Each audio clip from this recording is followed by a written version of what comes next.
एक बार फिर से तस्वीरें जरा फुल स्क्रीन दिखाइए। और अभय जी, वही सवाल जो मैंने उनसे पूछा था, क्योंकि जब ऐसा कोई महापंचायत हो, बड़ा आंदोलन हो, राहुल गांधी जी फोटो ट्वीट कर देते हैं। पिछली बार गलत फोटो भी, पुरानी फोटो ट्वीट हो गई थी, गलत नहीं, पुरानी फोटो।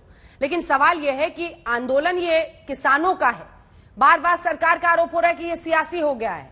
कल ही बैठकर एक किसान नेता ने कहा कि कांग्रेस इसकी फंडिंग कर रही है। सियासी है, और अगर किसानों का है तो आप लोग क्यों फसल काटने आ जाते हैं? अंजना जी, हम फसल काट रहे हैं? ये तो मोदी जी ने दो किसान, जिनको वो दो मानते हैं ना किसान, अडानी और अंबानी, उनको किसान की फड़ी फसल काटने का अधिकार इस कानून के तहत दे दिया। इसलिए हम विरोध कर रहे हैं। सुधांशु जी के आंदोलन किना रहे थे किसान के। अरे 2 अक्टूबर 1918 भूल गए? पश्चिमी उत्तर प्रदेश का किसान गन्ने की कीमत मांगने आया था सुधांशु त्रिवेदी जी, मार मार के लहूलुहान कर दिया विश्व हिंसा दिवस के दिन। अभी भी हमने देखा करनाल में कितनी बर्बरता पूर्वक मारा है। वो प्रशासनिक अधिकारी भारतीय जनता पार्टी की सत्ता की सरपरस्ती में कह रहा है मार मार के लहूलुहान कर देना, सिर फूटना चाहिए किसानों का। और यही सब तर्क तो देते थे 2014 में जब सत्ता में आए थे। और एक के बाद एक मोदी जी 3 अध्यादेश लेकर आए थे जमीन को हड़पने के, तब भी यही सारे आर्गुमेंट देते थे। मुझे एक प्रमाण दीजिए जो मोदी जी ने किसान के हक में आपने कोई काम किया हो। 3 अध्यादेश जमीन के लेकर आए, सुप्रीम कोर्ट में शपथ पत्र दे दिया कि 50% से ऊपर समर्थन मूल्य दिया तो मार्केट डिस्टॉर्ट हो जाएगा। प्रधानमंत्री जी 2016 में कहा कि विश्व की सबसे अच्छी फसल बीमा योजना लेकर आ रहा हूं। अरे पूछी ना प्रधानमंत्री जी से, गुजरात ने क्यों इनकार कर दिया उसको लागू करने से? इस साल फसल बीमा योजना गुजरात में लागू नहीं की गई क्योंकि 26,000 करोड़ रुपए का कंपनियों को सीधा सीधा मुआवजा हुआ, मुनाफा हुआ है। आपने 20,000 रुपए प्रति हेक्टेयर खेती की लागत बढ़ा दी कि नहीं बढ़ा दी? 32 रुपए डीजल में बढ़ गए, कीटनाशक में बढ़ गए, खाद में जीएसटी, अरे कॉम्प्लेक्स फर्टिलाइजर की तो सब्सिडी तक आपने विड्रॉ कर ली। शर्म नहीं आई किसानों का दमन करते हुए? और आज भी आप ये आर्गुमेंट, मुझे एक उदाहरण दीजिए, जब ये स्थगित है कानून, तभी संभव हुआ ना कि मई के महीने में आपने दाल पर पुराना एसेंशियल कमोडिटी का कानून लगाकर दाल पे कैपिंग कर दी, 200 टन की बड़े व्यापारियों को और 5 टन की छोटे व्यापारियों को।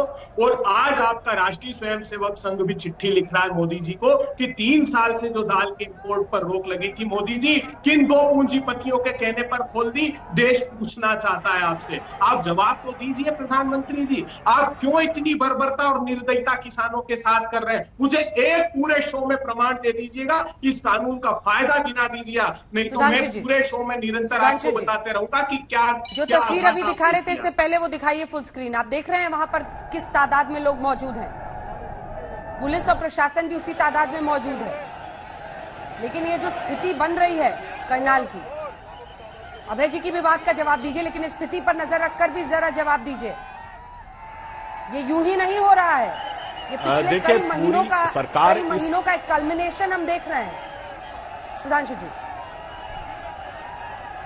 हाँ बिल्कुल, देखिए सरकार पूरी सतर्कता से, सजगता से और संवेदनशीलता से इस पे नजर रखे हुए। आज भी यदि उनको ईमानदारी से बात करनी है फैक्ट के आधार पे, तो हम बात करने के लिए तैयार हैं। हाँ, यह बात सही है कि 10 महीने का कल्मिनेशन है जिसमें नाना प्रकार के लोग, नाना प्रकार के दल, नाना प्रकार के चित्र विचित्र प्रकार की चीजें, आरोप प्रत्यारोप शब्द शामिल थे। तो ये उनको तय करना है कि आपको उसका कल्मिनेशन या परिणति कैसे करनी है। मगर हमारे मित्र अभय दुबे जी भी बड़े आक्रोश में बोले कि किसानों के साथ यह हुआ। अभय दुबे जी, किसानों का जलियांवाला बाग किसे कहा जाता है? भूल गए 1998 मध्य प्रदेश मुल्तई, जब एकमात्र बार ऐसी स्थिति जबकि पुलिस ने सीधे गोलियां किसानों की तरफ इनकी चलाई गोलियां। सरकारी आंकड़े ने माना कि 24 किसान मारे गए, और उस जमाने में तो पता नहीं कितने मारे गए थे। यानी सीधे किसानों की तरफ बंदूकों का मुंह करके फायरिंग हुई। किसकी सरकार थी भाई? बोलिए ना। दिग्विजय सिंह की सरकार, आपका ही राज्य मध्य प्रदेश, और आकर यहां पर आप ऐसा भाषण देते हैं। अब मैं आप इस पे आ रहा हूं वर्तमान में। अब नहीं, हम आप आके बता रहे हैं आप। अच्छा ये बताइए, जब आपने ये कहा कि स्वामीनाथन कमेटी की रिपोर्ट 10 साल तक दबा के कौन सरकार बैठी रही, हमने लागू किया आने के बाद किसान, ओहो आप अपने मैंने सिर्फ ये कहा भारत के इतिहास में यदि किसानों का जलियांवाला बाग कहा जाता है तो वो कांग्रेस ने किया। हाँ पूरा कर। अब मैं एक और बात आता हूं, अपने अपने टर्म पे बोलेंगे, अच्छा रहेगा, सबको बात समझ में आती। अब दूसरी बात मैं कहता हूं, 10 साल तक स्वामीनाथन आयोग की रिपोर्ट दबी रही, हमने आकर उसको लागू किया। आज देखिए एमएसपी में दुगनी वृद्धि हुई है, 66,000 करोड़ रुपए की खरीदारी हुई है। 2,42,लाख किसानों को लाभ मिला है। किसान सम्मान निधि दी गई है हमारी सरकार के द्वारा। और जो अन्य ग्रामीण इंफ्रास्ट्रक्चर है, गांवों में बिजली, सड़क, पानी पहुंचना, वो सब तो एक अलग विषय है। अगर ईमानदारी से काम किया है तो आप देखिए, इसीलिए पूरे भारत में हर राज्य में स्थिति अच्छी चल रही है। रिकॉर्ड उत्पादन हो रहा है, एमएसपी में रिकॉर्ड वृद्धि हो रही है, सारे किसानों को सब कुछ मिल रहा है। और जहां तक आपने अरे सब ठीक है सर, तो सड़कों पर क्यों है ये लोग? कि खाद्यान्न के क्षेत्र में ये तस्वीरें आ रही है राकेश टिकैत जिनके बारे में आप बोल रहे थे नाम लिए बिना, वो दिख रहे हैं वहां पे।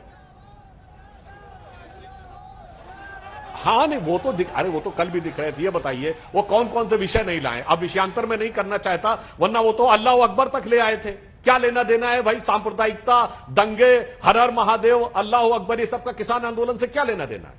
ये खुद दर्शाता है कि जो आपने कल्मिनेशन कहा ना, ये कल्मिनेशन यानी ये जब अपने चरम पे पहुंच रहे हैं तो एक प्रकार की विक्षिप्तता की स्थिति में पहुंचते जा रहे हैं। इनको स्वयं नहीं समझ में आ रहा किधर जाना। कारण क्या है कि आंदोलन का कोई नेता नहीं।